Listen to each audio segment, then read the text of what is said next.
saja. Nasyhadu an la ilaha illallah wahdahu la syarika lah wa nasyhadu anna Muhammadan abduhu wa rasuluhu la nabiyya ba'da amma ba'd. Rabbi ishrah li sadri wa yassir li amri wahlul 'uqdatam min lisani yafqahu qawli.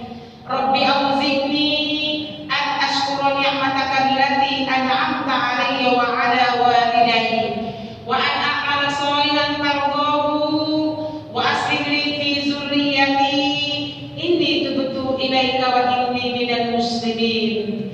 Rabbana taqabbal minna innaka antas samiul 'alim. Rabbana waj'alna musliman lak wa min dzurriyyatina ummatan muslimatan lak wa arina manasikana wa tub 'alaina innaka antat tawwabur rahim. Amin ya rabbal alamin. Mudah-mudahan dicinta Allah.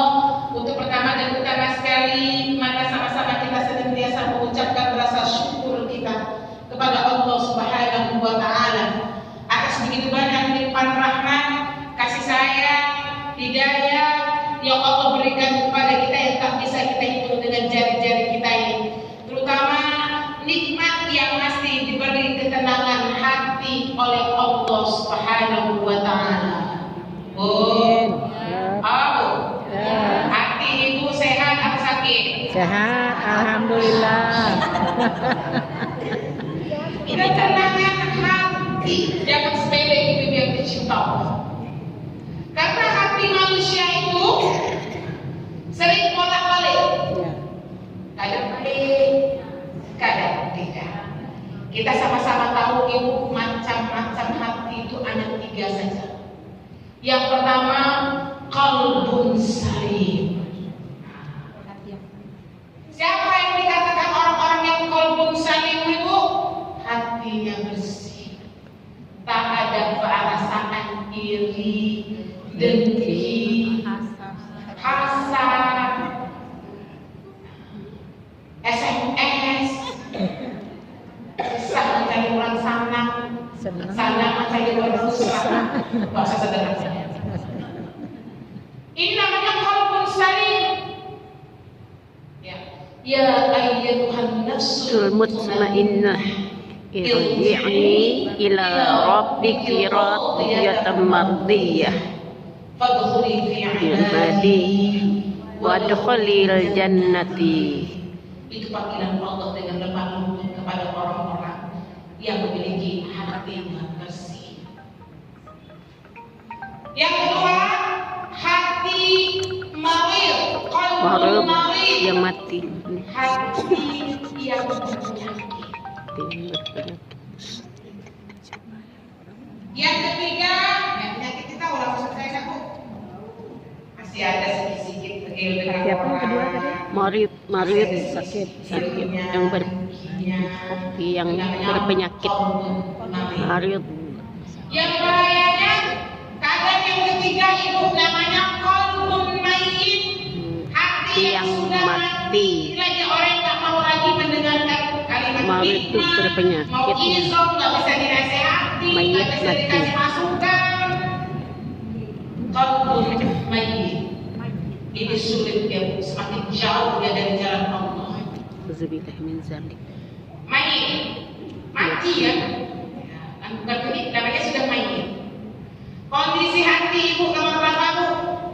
Qalbun salim, qalbun marid, atau qalbun mayyit? Qalbun salim. Salim. Kadang-kadang salim, kadang-kadang Marid. Yang ada marid hebatnya tuh. Malaikat ya. Jadi makanya kedatangan kita di dalam majelis ini insya Allah untuk memperbaiki hati. Amin. Nah, tetapi ibu yang dicinta Allah, ada 4 hal saja yang membuat hati kita tidak tenang. Ada berapa Bu? 4. Nah, saya kasih tahu di rumusnya, ibu tengok mana yang sering membuat hati ibu galau. Kenapa hati manusia itu sering tidak tenang? Karena dia hanya karena 4 hal ini saja. Yang pertama, karena dia menginginkan yang dia inginkan atau hal baru yang dia tidak inginkan. dapat. Itu sering membuat hati kita jadi tidak tenang, galau.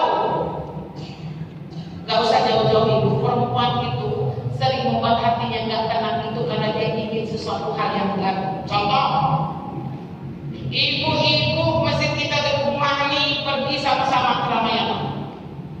Contoh nih, kawan-kawan ibu belanja nih. Terus ibu, Bu Yati mau beli jilbab bagus. Contoh nih, tua. Habis itu apa kata Bu Yati? Nggak jadilah jilbab ini warnanya. Nggak beli, betul Bu. Nggak disayang nanti sampai rumah balik lagi ke Ramayana. Nggak, insya Allah buat. Pertama kayak gitu Bu hati ibu, tenang nggak? Pertama tuh, tenang merasa, masya Allah kita ini nggak boleh isrom, nggak boleh berlebihan, nggak boleh wazir. Ketika di situ saja, sampai di rumah, masya Allah, emang Keringat terus. Jauh